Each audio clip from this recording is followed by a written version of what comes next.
dasar hukumnya, ini dalilnya, hadisnya, ini ayat Al-Qur'annya, begini pendapat ulama, enggak mau juga. Nah, ini bandel. Ini orang namanya lalai zikir. Tapi kemudian lama-lama ya ikut-ikut pengajian, ikut-ikut nebeng-nebeng, dengar-dengar, muping-muping. هل أتى على الإنسان حين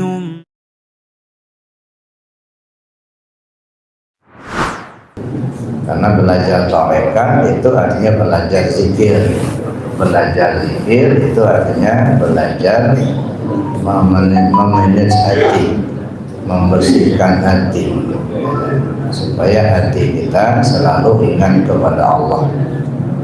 Nah, kita mulai belajar cara berzikirnya. Kalau sudah bicara tentang hakikat, itu sudah bicara masalah mendalam. Ya, kita mengkaji tentang diri kita yang batin.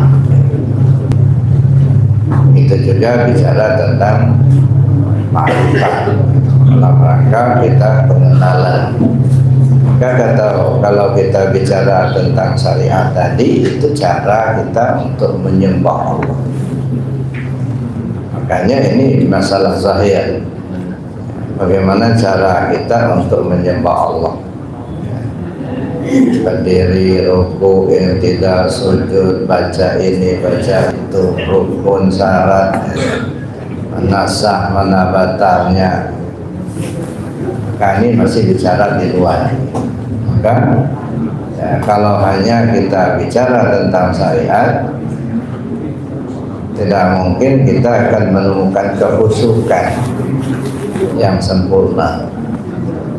Jadi walaupun kita banyak belajar di bidang syariat, tapi untuk menemukan sholat yang khusyuk itu agak sulit. Ya memang beda, lahannya beda. Maka saya bilang, ya kalau hanya bergelimang dengan syariat, kayaknya sampai tua nggak bakal menemukan sholat khusyuk. Kenapa? Karena ya jalurnya beda. Maka ketika kita bicara tentang sholat, ya perangkatnya itu kan 3: tubuh, hati, ruh. Nah, ini 3 ini harus khusyuk semua. Nah, untuk khusyuknya tubuh, ya bicara tentang syariat. Nah, maka tenang, taktil bacaannya, tidak garut menggarut, gitu ya. Nah, ini khusyuknya tubuh itu. Kalau kelihatannya tenang, ya, lama, tumakninahnya sempurna, sujudnya lama, rukuknya lama, bacaannya fasih, tartil. Nah, itu khusyuknya tubuh itu. Tapi banyak yang tubuhnya kelihatannya khusyuk benar, tapi hatinya entah kemana-mana. Yang kredit macet lah ingat, utang belum bayar ingat, listrik nunggak pun ingat juga, berantem sama bini di rumah ingat pula. Banyak. Kenapa? Karena hatinya nggak khusyuk. Baru satu dimensi khusyuknya tubuh. Walaupun hafal, fasih bacaannya, tahu artinya, gitu ya. Kan ada sebagian itu belum khusyuk, itu harus tahu artinya. Ya silakan aja, coba kalau diartikan dalam hati, mulut baca, hati mengartikan, khawatirnya tambah nggak khusyuk.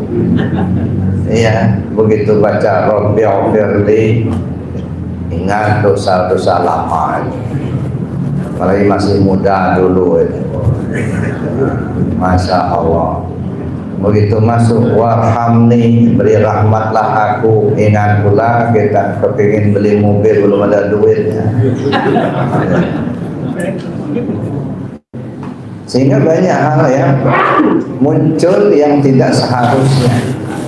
Jadi kalau hanya sekedar bacaannya hafal, kemudian tahu artinya, hanya itu saja, saya pikir nggak bakal khusyuk juga. Nah, yang kedua hati khusyuk. Nah, bagaimana hati supaya khusyuk kita di dalam sholat?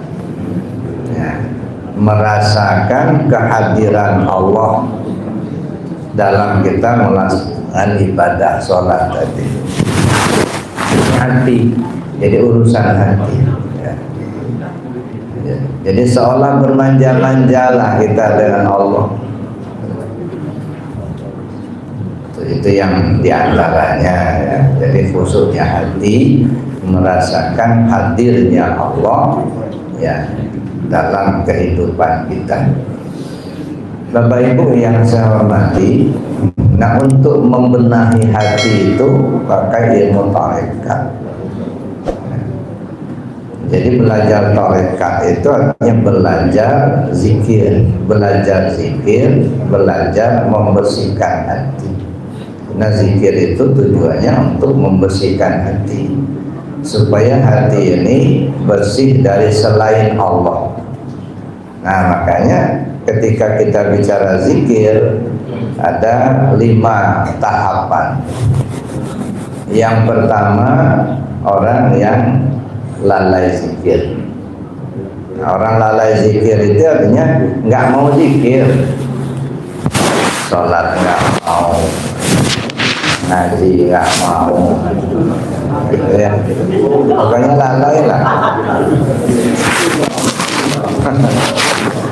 Ada di kampung saya ingat, disuruh oleh pamannya ya supaya sekolah ngaji. Akhirnya dia nggak mau. Pening saya pelone aja. Kenapa? Ngaji sekolah mune habis pas segala kubuhai gitu. Ujung-ujung ditinggal semua. Itu Bapak Ibu yang saya hormati. Jadi ini orang yang lalai zikir. Udah dikasih tahu ini dasar hukumnya, ini dalilnya, hadisnya, ini ayat Al-Qur'annya, begini pendapat ulama, nggak mau juga. Nah, ini bandel. Ini orang namanya lalai zikir. Tapi kemudian lama-lama ya ikut-ikut pengajian, ikut-ikut nebeng-nebeng, dengar-dengar, nguping-nguping. Nah, rupanya tertarik pula ya. Nah, mulailah dia belajar zikir, talqin zikir. Nah, mulai berzikirlah dia. Cuman masih zikir lalai. Kalau tadi lalai zikir, nah sekarang sudah zikir lalai. Zahirnya dia berzikir, tapi hatinya masih lalai, nggak ingat Allah. Kelihatannya rajin betul sholat duhanya, tapi nggak ingat Allah. Bukan Allah yang diingatnya, yang diingatnya duitnya nggak punya, yang diingatnya kredit macet, yang diingatnya utang belum bayar. Makanya rajin betul sholat duhanya, belum ingat Allah. Nah, jadi artinya sudah zikir zahirnya, tapi hatinya masih lalai. Lidahnya sudah menyebut la ilaha illallah, tubuhnya sudah dibawanya sholat, tapi hatinya belum sepenuhnya ke Allah, masih lalai. Kemana-mana kalau sholat rajin, tapi masih menerawang kemana-mana, masih jalan, masih ngobrol sama belis. belum ngobrol sama Allah, ngobrol sama belis.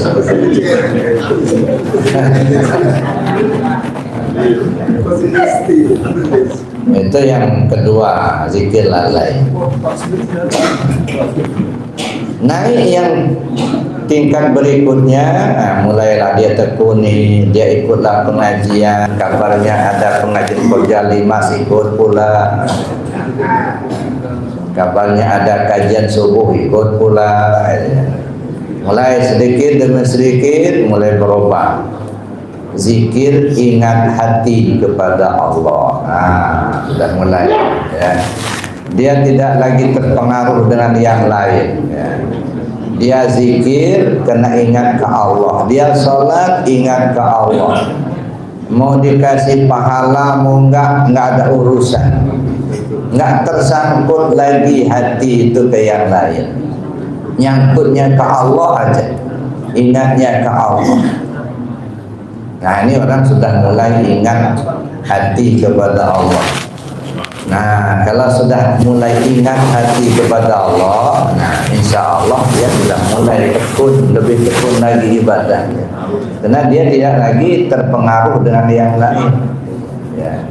Mau ibadah dia tidak tersangkut lagi ke duit, tidak tersangkut ke jabatan lagi gitu.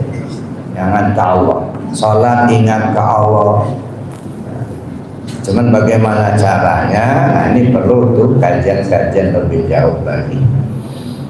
Nah, naik lagi yang keempat, bukan sekedar ingat tapi hadir hati ke Allah.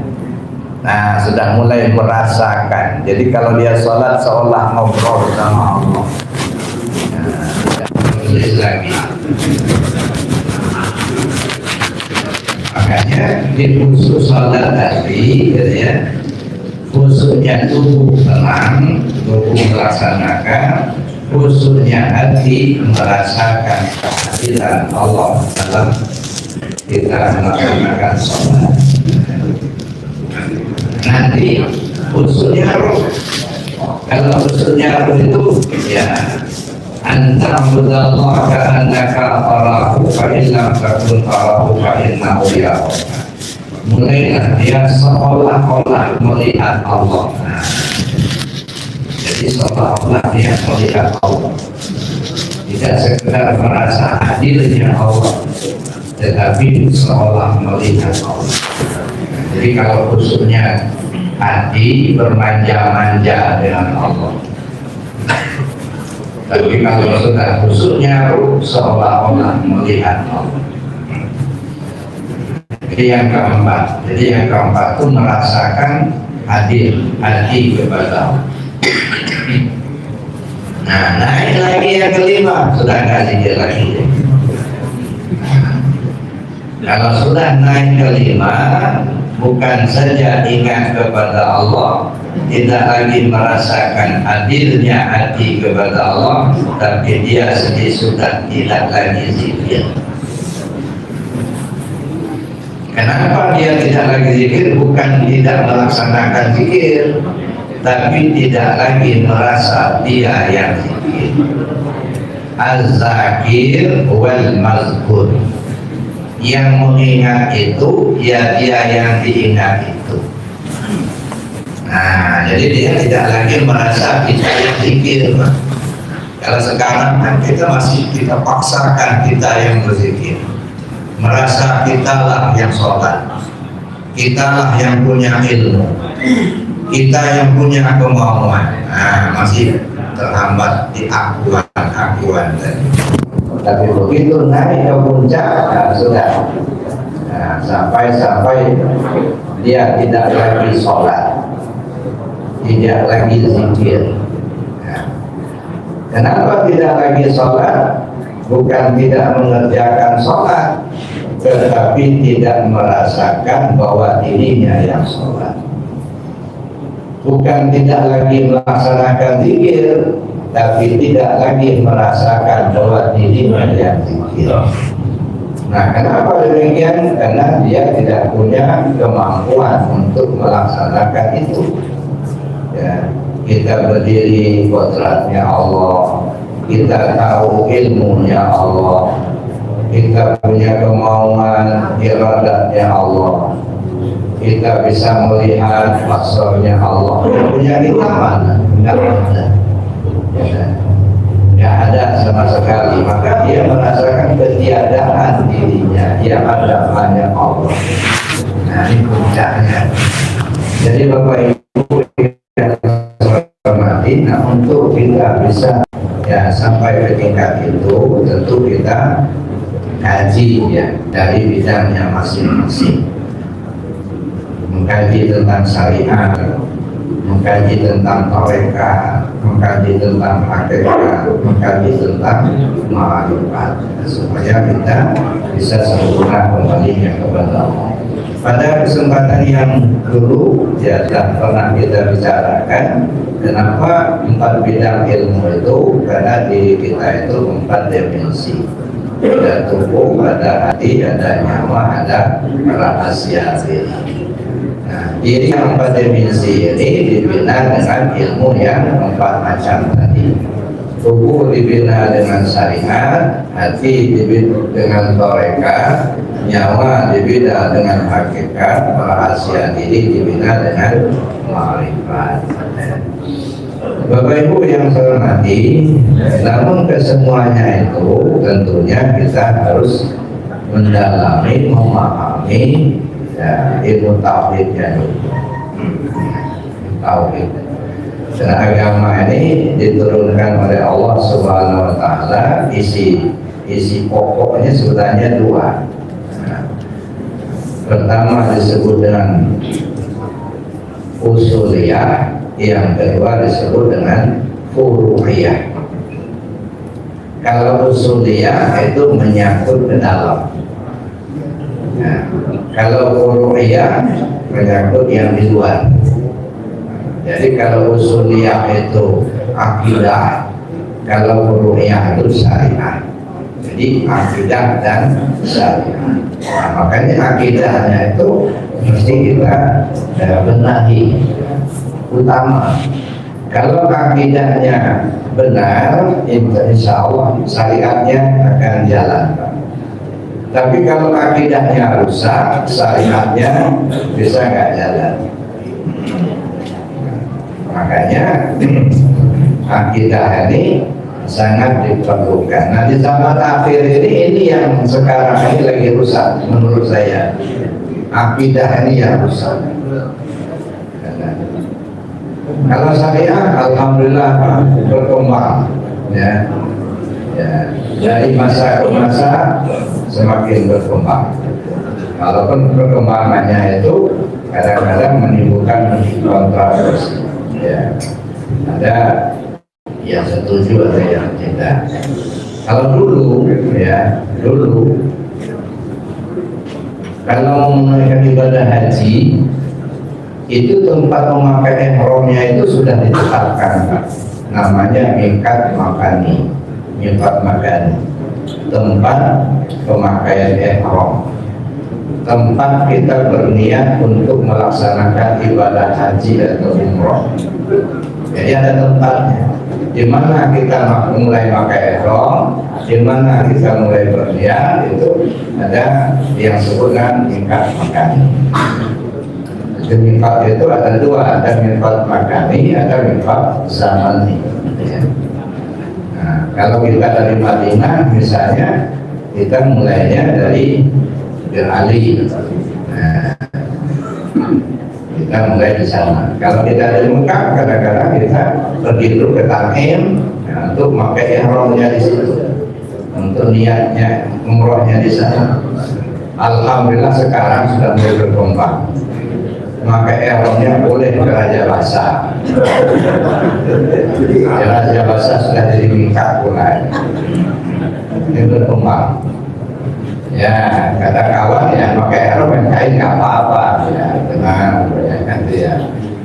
Cuman kasihan aja yang tua-tua.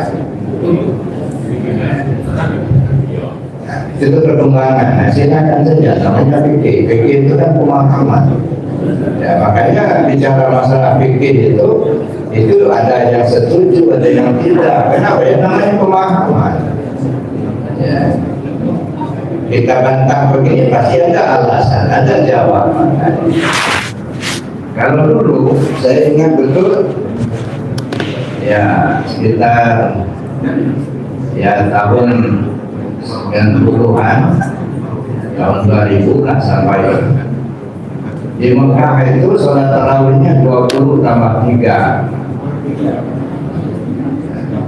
Makanya sering saya kadang-kadang ya nonton orang sholat tarawih di Masjidil Haram. Kadang-kadang sampai jam 12 malam masuk itu nonton ngelihat orang tarawih. Ya, kena lama 20 rakaat tarawihnya tambah 3 witir. Nah, alhamdulillah sekarang sudah mulai berkembang. Tidak lagi 20, jadi 10 rakaat saja. Tambah 3 witir. Bahkan ada fatwanya, enggak mesti harus 20, enggak mesti harus 8. Tarawih itu cukup 2 rakaat saja. Nah, ini benar berkembang. Ya. Jadi Bapak Ibu yang saya hormati, kalau masalah fikih alhamdulillah perkembangannya besar. Ya. Cuman masalah akidah ini yang rusak. Ya. Orang-orang yang koruptor itu bukan nggak tahu kalau maling itu dosa, Pak. Tahu. Ya. Sampai-sampai dulu ada aturan waskat, pengawasan melekat. Tapi nggak lengket-lengket juga.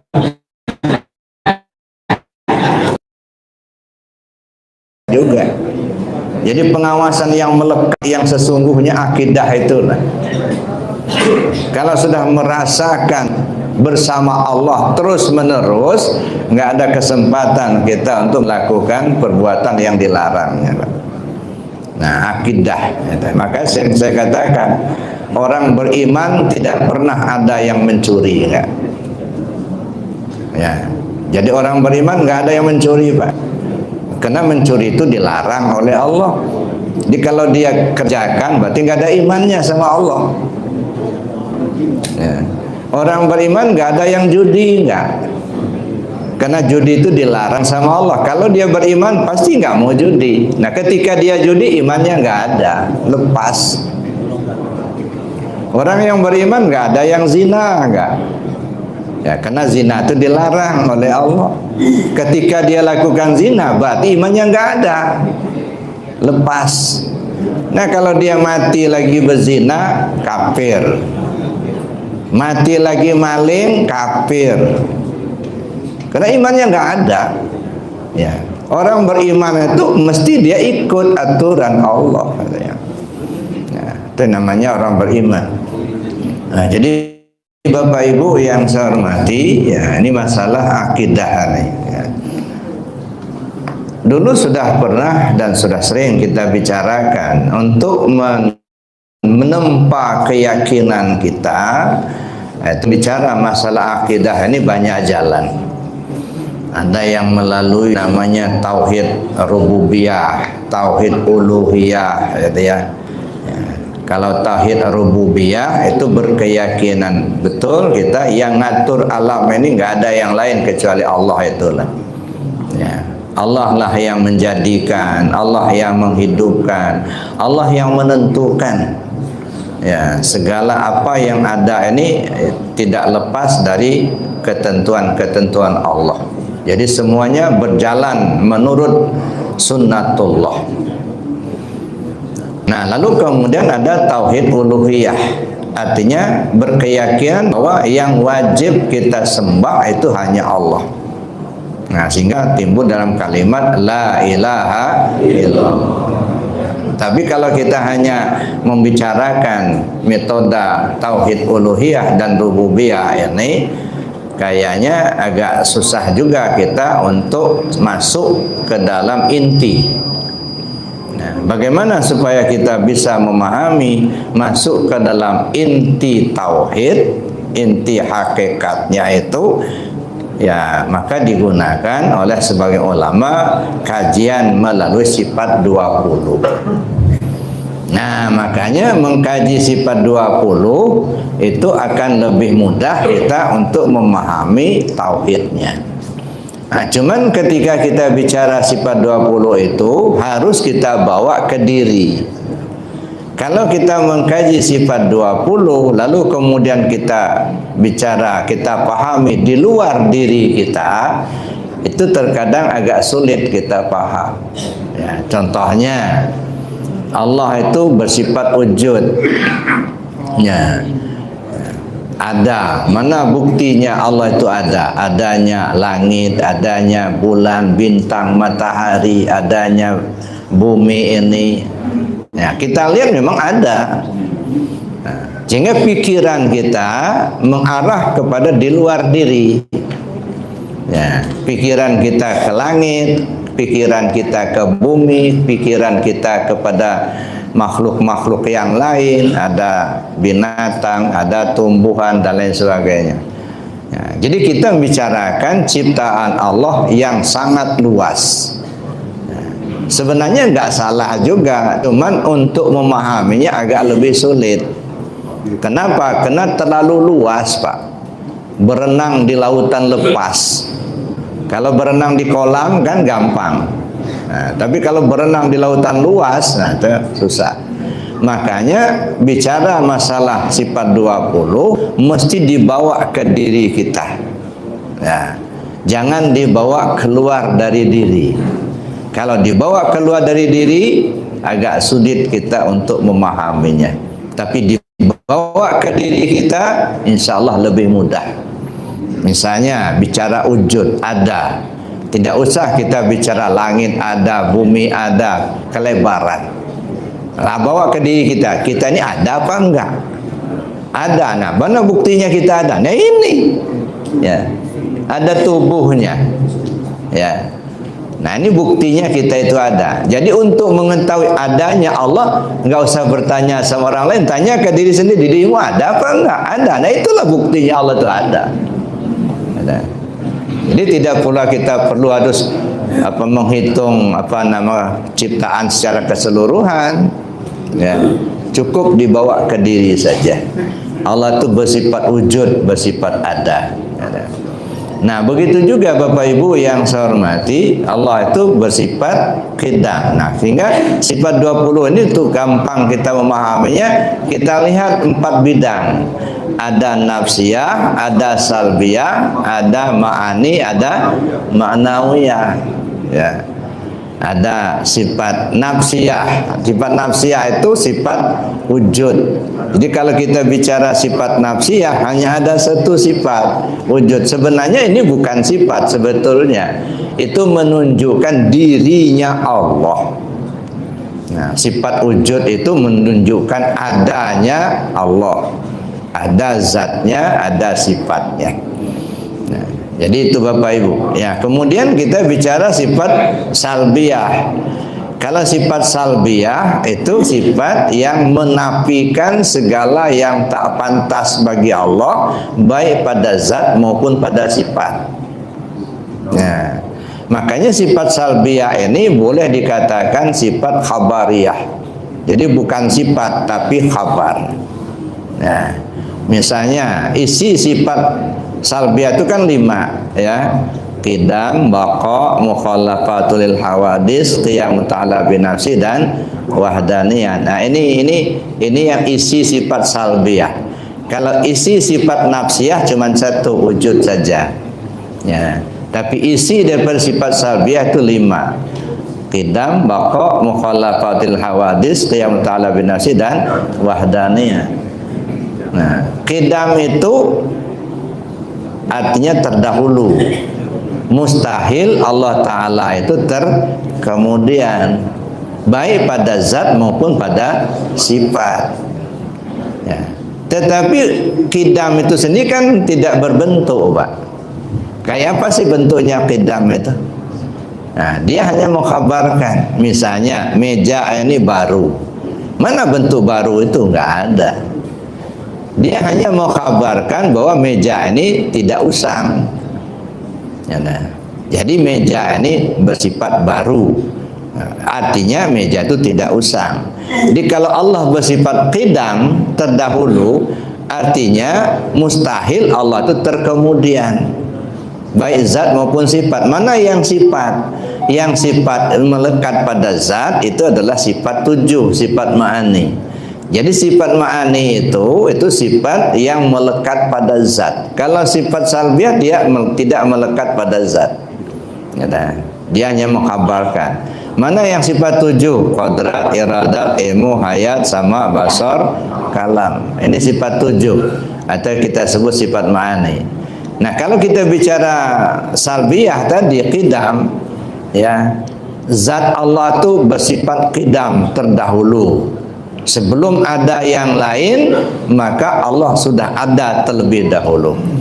Tapi ketika kita bicara adanya Allah, nah ini kita harus pahami juga, adanya Allah itu Allah tidak menjadikan dirinya sendiri, dan Allah tidak terjadi dengan sendirinya. Ya, jadi tidak boleh kita berkeyakinan adanya Allah itu terjadi dengan sendirinya. Nah, kenapa tidak boleh berkeyakinan terjadi dengan sendirinya? Kalau kita katakan Allah itu terjadi dengan sendirinya, artinya ada ruang dia tidak ada. Sebelum dia terjadi, berarti nggak ada. Ada. Kalau dia terjadi dengan sendirinya. Jadi sebelum dia terjadi, berarti dia nggak ada. Jadi ada waktu, ada ruang, ada kekosongan ketuhanan. Nah, makanya tidak boleh kita berkeyakinan Allah itu terjadi dengan sendirinya. Tidak boleh juga kita berkeyakinan Allah itu menjadikan dirinya sendiri. Nah, kenapa demikian? Kalau dia menjadikan dirinya sendiri, berarti ada dua. Ada yang menjadikan, ada yang dijadikan. Nah, yang jadi Tuhan itu yang mana? Yang menjadikan dirinya apa? Dirinya yang dijadikan. Nah, makanya tidak boleh kita berkeyakinan Allah itu menjadikan dirinya sendiri. Dan tidak boleh juga kita Allah itu terjadinya dengan sebab. Ada asbab, ya. Disebabkan ini maka terjadilah dia, itu enggak bisa. Makanya di dalam kajian tauhid paling-paling kita bisa mengatakan Allah itu awal tiada permulaan, akhir tiada kesudahan. Kapan permulanya? Wallahu a'lam. Nah, paling itu yang bisa kita katakan. Adanya Allah awal tiada permulaan, akhir tiada kesudahan. Kalau kita ini kan ada awal, ada akhir. Dulu nggak ada kita ini, ya, nggak muncul ke muka bumi ini. Ya, tapi dengan adanya hubungan ayah dan ibu kita, maka terjadilah kita. Itu awalnya. Nah, nanti lama kelamanya hilang dari peredaran.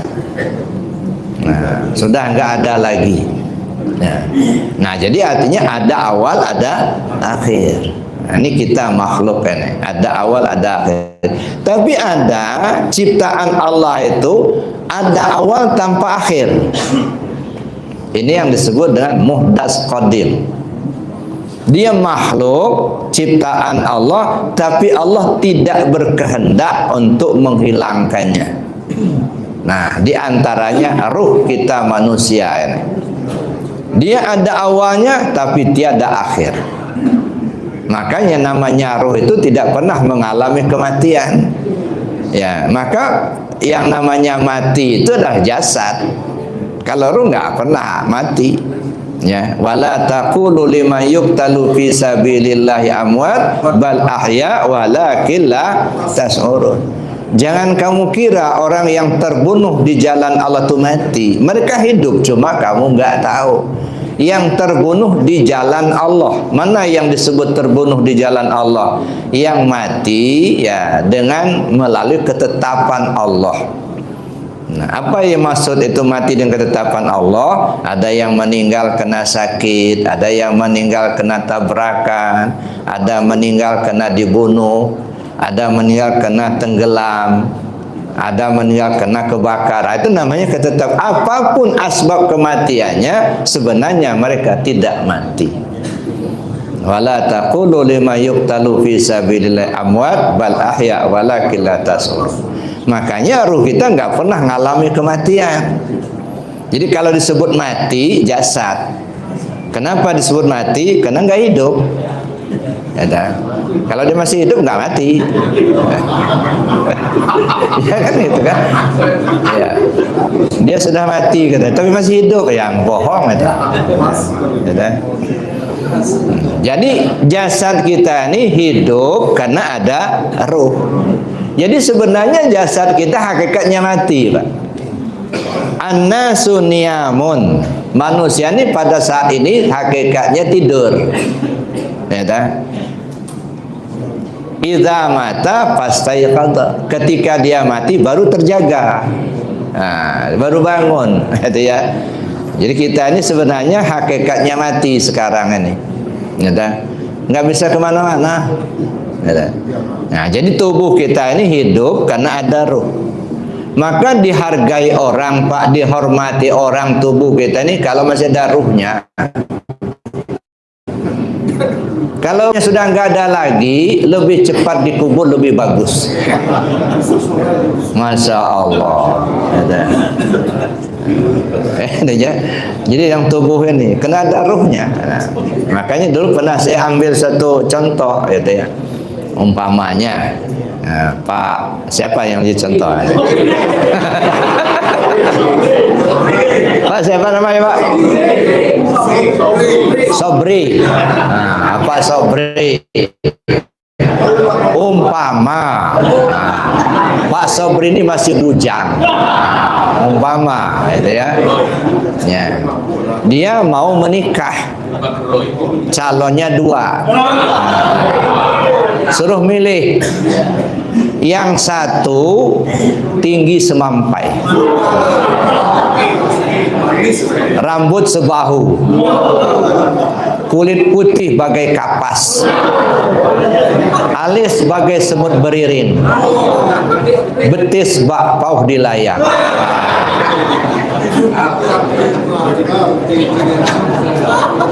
Yang satu gemuk pendek hitam.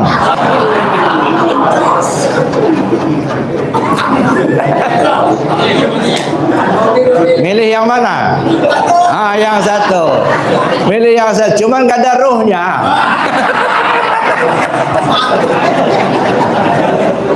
Ruhnya gak punya. Gak ada ruhnya. Yang kedua gemuk pendek hitam, cuman ada ruhnya. Masya Allah. Lebih milih yang kedua kan, walaupun gemuk pendek hitam, bisa disuruh-suruh. Jadi hatinya berharga itu kena ada ruhnya itulah. Nah, gitu ya. Kalau ruhnya sudah nggak ada, ya sudah. Ini kalau nggak ada ruh, Pak, sehari semalam udah busuk kan. Nah, tapi kenapa kok bisa sampai tua sekarang ini? Ya ada ruhnya. Nah, itu ya. Nah, jadi itu jasad ini pada hakikatnya mati. Jadi kalau disebut mati, berarti jasad ini tidak ada ruhnya lagi. Nah, kemana ruhnya? Ya, keluar dari jasadnya. Nah, ini yang jadi juga menjadi pikiran kita, menjadi persoalan kita. Karena bagaimanapun manusia ini pasti akan mati. Ada. Bapak Ibu mau mati apa enggak ya? Kalau enggak mati-mati repot pula, orang sudah mati semua, kita tinggal sendirian. Itu dunia. Enggak ada kawan lagi. Kapan giliran saya katanya? Ada minta. Nah, jadi itu Bapak Ibu yang saya hormati. Nah, karena kita ini akan mengakhiri kehidupan dunia ini, maka disinilah perlu dipersiapkan. Ya.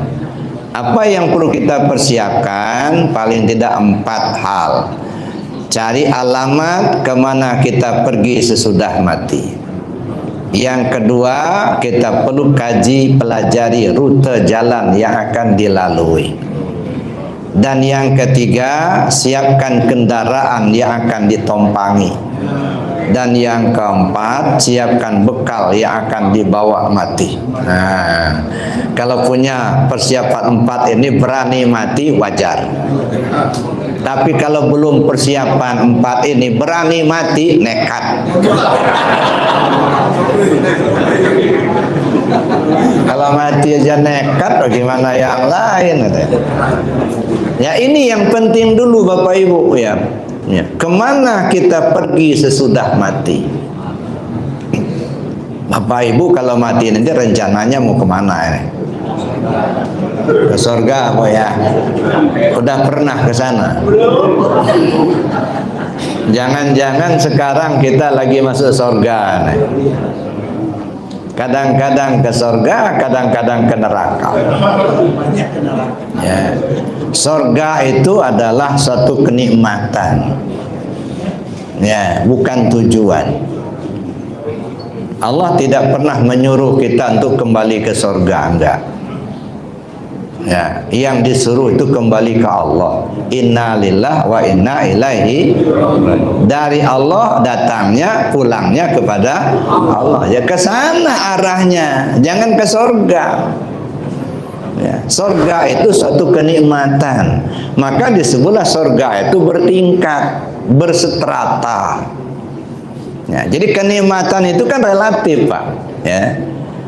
Bagi orang kaya banyak duitnya, kalau hanya makan pakai ayam goreng, itu nggak nikmat. Mestinya penuh meja itu. Nah, baru terasa nikmat mereka. Nah. Tapi bagi kita yang tidak orang kaya, gitu ya, seadanya saja. Pokoknya yang penting perut kenyang, ya, enak makan. Enggak penting makanan enak, yang penting enak makan. Ya kan? Ada makanan enak penuh meja nih, makanan enak semua, cuman ini enggak boleh. Ini kolesterol, ini darah tinggi. Udah enggak boleh makan. Makanan enak tapi enggak enak. Maka saya bilang lebih baik menyembelih ayam sakit asal kita sehat daripada nyembelih ayam sehat cuman kita sakit. Ya. Enggak enak, enggak. Cuman itu kalau sudah mulai sakit banyak yang nanya, Bapak mau makan apa? Tanya terus, makan sate Padang? Nah, enggak selera. Sate Madura? Enggak juga. Ya, minta bubur sumsum. Masya Allah. Tapi begitu sudah sehat, lahap benar makannya, maka diomelin terus, makan terus. Nah, tapi itulah dinamika kehidupan. Nah, jadi itu Bapak Ibu yang saya hormati. Jadi artinya kita ruh kita itu tidak pernah mengalami kematian. Ya, yang mati itu adalah jasad. Maka kita harus tahu arah kemana kita pergi sesudah mati, kembali kepada Allah. Nah, ini dulu yang dipegang. Ya, nggak usah mikirin surga dulu, pikiran gimana kita kembali ke Allah itu dulu.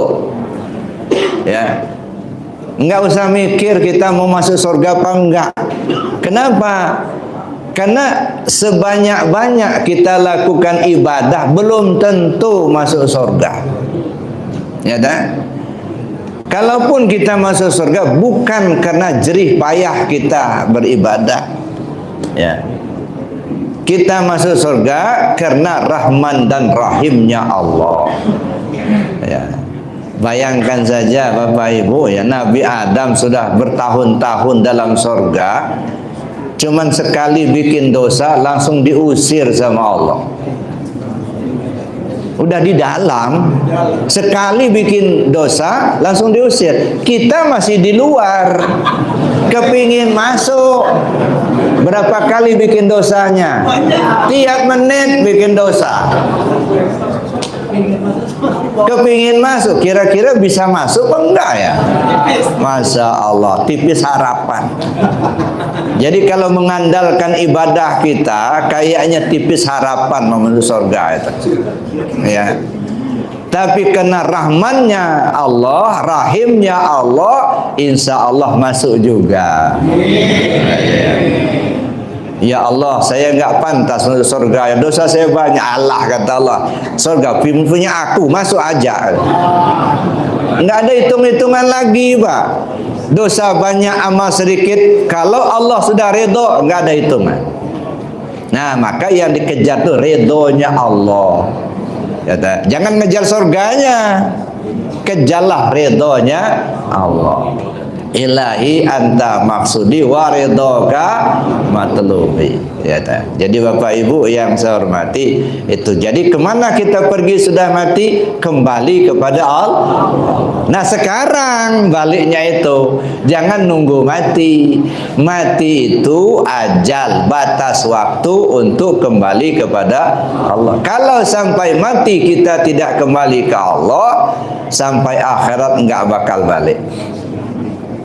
Tidak kenal Allah di dunia, sampai akhirat enggak bakal kenal.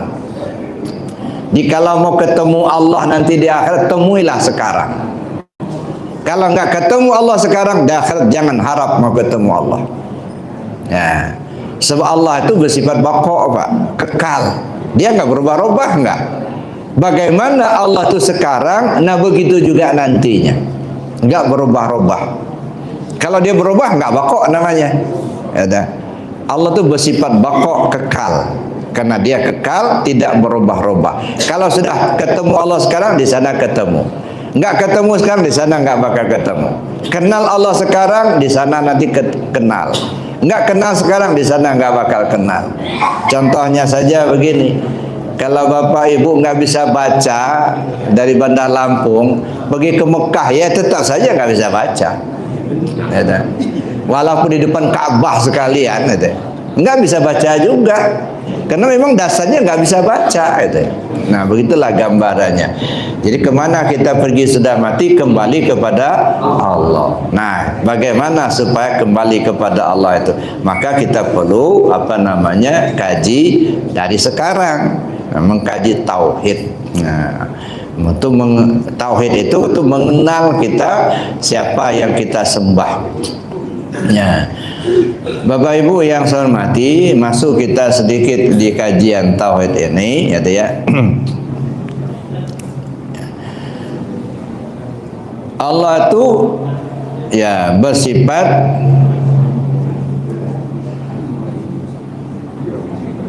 terbagi kepada 4 bagian. Tadi sudah kita sebutkan. Nah, kalau di buku ini Syairus Salikin ini diawali dengan sifat salbiyah. Nah, tapi boleh saja apakah yang pertama sifat nafsiyah, 2 hanya salbiyah, 3 ma'ani, 4 ma'nawiyah, silakan. Atau yang pertama salbiyah, 2-nya nafsiyah, 3-nya ma'ani, 4-nya ma'nawiyah, sila itu susunan saja. Ya, nah, kalau di dalam Syairus Salikin ini yang pertama disebut sifat salbiyah, yaitu wajib kita intikarkan bahwa Allah Ta'ala itu wahidun la syarikalah. Allah Ta'ala itu wahid esa, ya, tidak bersekutu baginya. Jadi ketika kita bicara tentang Allah, mengkaji tentang Allah, salah satu yang perlu kita pegang, yang pertama Allah itu bersifat laisa kamislihi syai'un. Itu satu. Tidak bermisal. Kalau bermisal bukan Allah. Misalnya bermisal, dia duduk di kursi, nah itu kayak orang. Ada tempatnya di langit yang ke-7, itu bermisal, itu kayak makhluk ada tempat. Allah tidak menempati satu tempat tertentu. Ya, Allahu nurus samawati wal ard. Allah itu nur langit dan bumi, menerangi langit dan bumi. Apa itu menerangi? Nur itu kan cahaya, cahaya itu terang. Terang itu apa? Nyata. Ya, Allah tuh nyata di langit dan bumi, nyata. Nah, jadi kalau kita tidak melihat adanya Allah, bukan Allahnya yang tidak ada, tapi kitanya yang masih buta. Nah, masih tertutup. Ya, kenapa kita tidak melihat adanya Allah? Karena lagi tertutup. Apa yang menutupinya?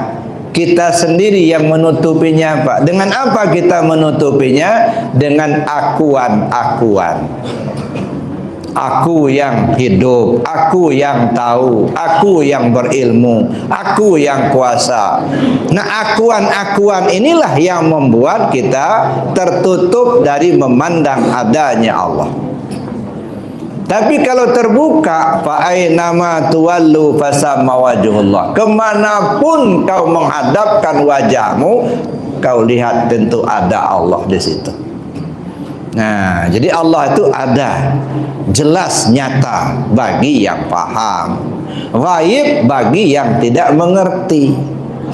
Nah, contoh yang lain, di luar itu kan banyak rumput-rumput, ya. Sekarang sudah kelihatan rumputnya. Kenapa? Karena gelapnya sudah hilang. Coba malam tadi masih gelap gulita, kira-kira kelihatan nggak rumputnya? Nggak kelihatan. Kenapa nggak kelihatan? Karena tertutup sama gelap. Datang kita bawa cahaya, bawa senter, hilang gelapnya. Hilang gelapnya, karena ada terang. Begitu terangnya ada, gelapnya sudah hilang, nah rumputnya kelihatan lagi. Jadi bukan rumputnya yang nggak ada, tapi tertutup sama gelap. Gelap itu apa? Nggak tahu. Bodoh, itu gelap. Maka nggak penting kita jadi orang pintar, Pak. Ya, nggak penting kita jadi orang pintar. Hilangkan saja bodohnya, nanti pintar datang sendiri. Iya kan? Iya, udah hilangkan aja bodohnya. Ya. Nanti datang sendiri pintarnya. Gitu. Jadi itu Bapak Ibu yang saya hormati. Jadi Allah itu pertama pedomannya laisa kamitslihi syai'un. Jadi kalau ada bicara tentang Allah masih berumpama, masih bermisal, udah tinggalin aja.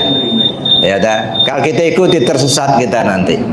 Allah itu duduk di atas kursi di langit yang ketujuh. Nanti kalau jam 2 malam baru turun ke bumi, Masya Allah, kayak Mahadewa. Pakai tongkat lah kita. Nah, lah yang begitu-begitu udah tinggalin aja. Satu pedoman. Yang kedua, walam yakul lahu kufuwan ahad. Tak satu pun yang dapat menyamainya.